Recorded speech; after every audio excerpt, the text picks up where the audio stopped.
Assalamu alaikum, dear students. This is me, Atiq Ahmed. Today we are going to study the topic passage of molecules into and out of the cells.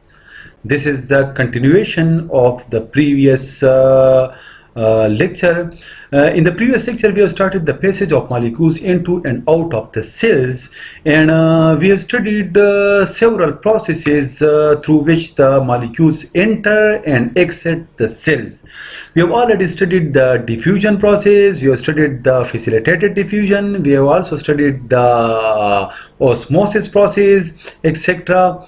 Today we will study further few processes through which the molecule move inside the cell as well as they move outside the cells. So we will study the turgor, then we will study the plasmolysis, the deplasmolysis, the ectotransport, endocytosis and exocytosis, and at the end we will study the filtration process. So we will start from the turgor.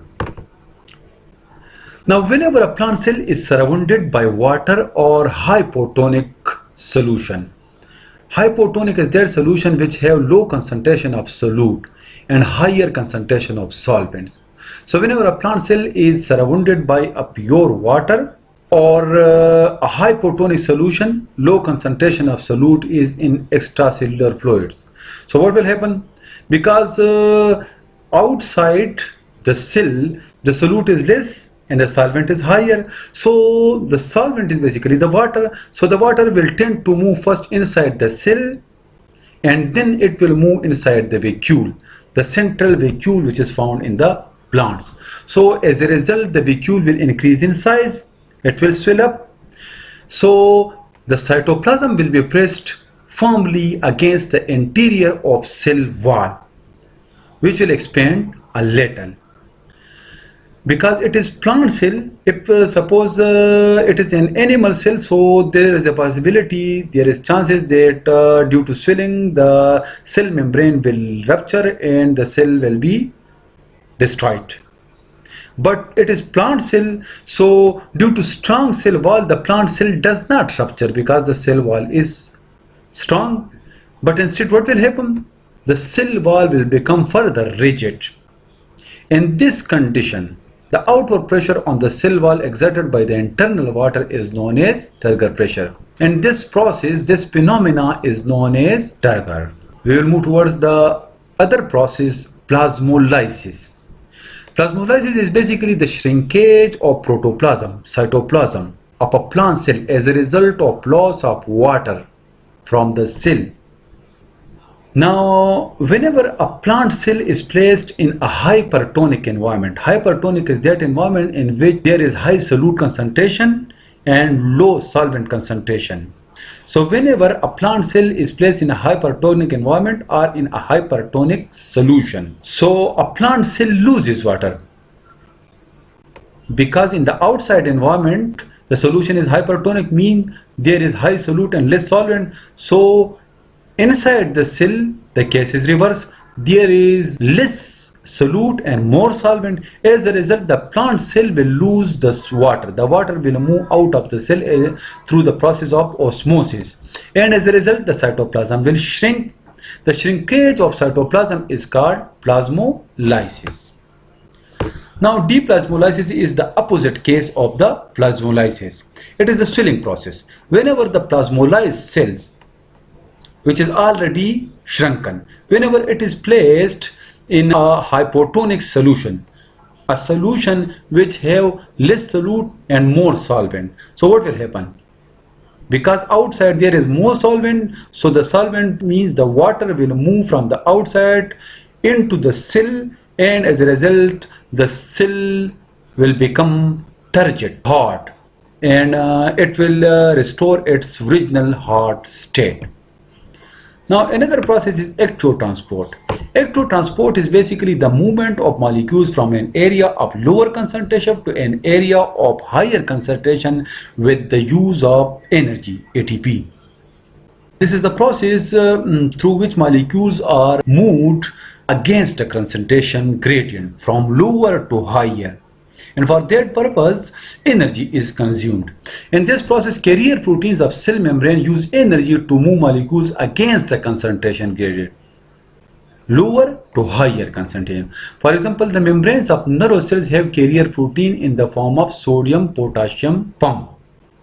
This pump actively move sodium to the outside of the cell where they are already in higher concentration.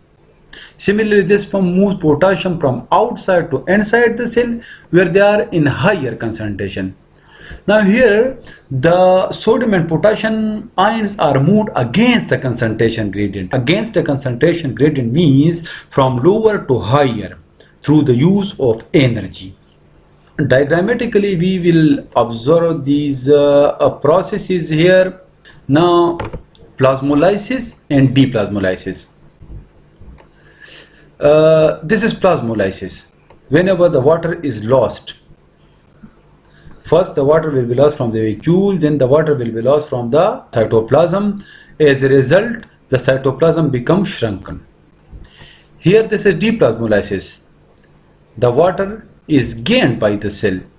So as a result, the cell will become turgid, hard. Now ectotransport. This is ectotransport. Here this is ectotransport. Now in this case, the molecules are lower here and higher here. In ectotransport, the molecules are moved from lower concentration from this area to this higher concentration with the expense of energy, ATP. ATP is used to move the molecule against concentration gradient from lower to higher concentration. We will study the endocytosis and exocytosis process. Endocytosis is the process of cellular ingestion.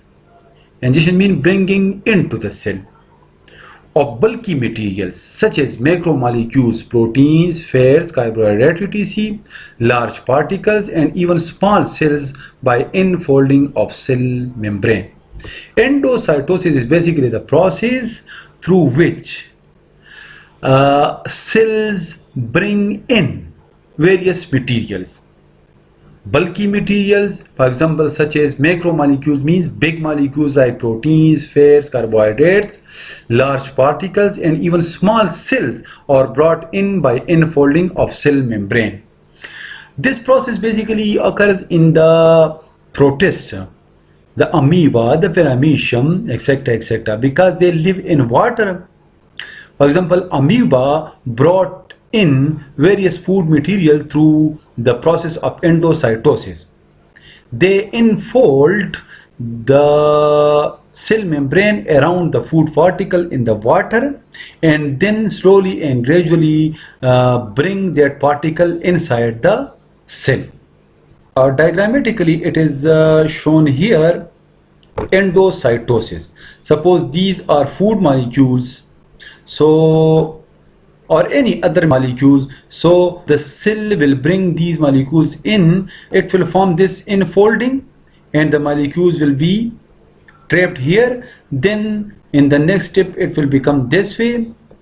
They will further brought in, and in this way here the all molecules, these molecules are brought inside the cell through the process of endocytosis. This is the membrane which enfolds, means fold inside, and slowly and gradually brings in these molecules.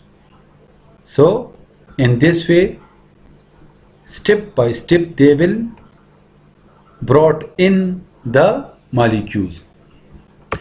Now exocytosis is opposite of it. In exocytosis, the internal materials, usually the waste materials, are expelled out of the cells. In this case, a small vesicle is formed. This is called vesicle, and this vesicle is brought close to the cell membrane. This is the cell membrane, and here the cell membrane will open and will release these molecules. This is exocytosis. So endocytosis is the process of bringing in various molecules, and exocytosis is the process of expelling out various molecules from the cell.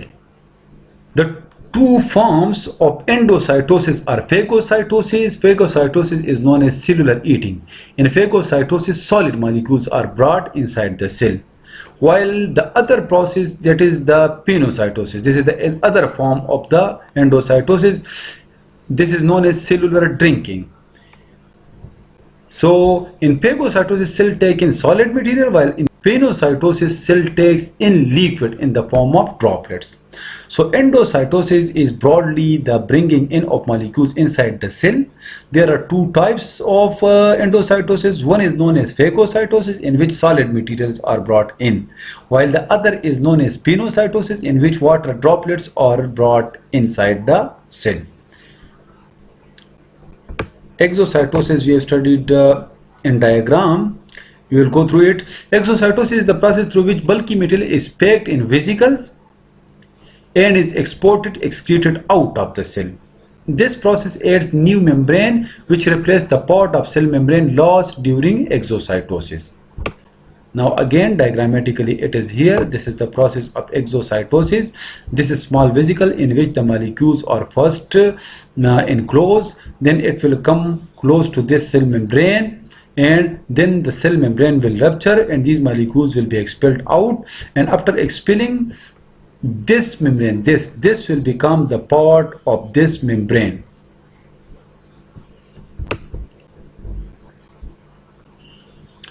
And the last process we are going to study here is the filtration. Now filtration is the process by which small molecules are forced to move across semi-permeable membrane with the help of hydrostatic water pressure or blood pressure. And this process, filtration, occurs in our kidneys. In the process of filtration, basically force is applied, usually hydrostatic force or hydrostatic pressure. The water pressure or blood pressure is applied to forcefully move the molecules across a semi-permeable membrane. For example, this process occurs in our kidneys. In our kidneys, the blood is filtered. So the blood is filtered in the glomerulus of the nephron. Nephron is the basic structure and function unit of kidney. So the blood is basically forced with high pressure against the wall of the glomerulus, and as a result it is filtered, and in the Bowman capsule the filtrate is obtained. So this process basically occurs in our kidneys, and the blood is filtered through pressure and waste materials are removed from the body. This is all about today's lecture. See you next time with new lecture. Take care. Allah Hafiz.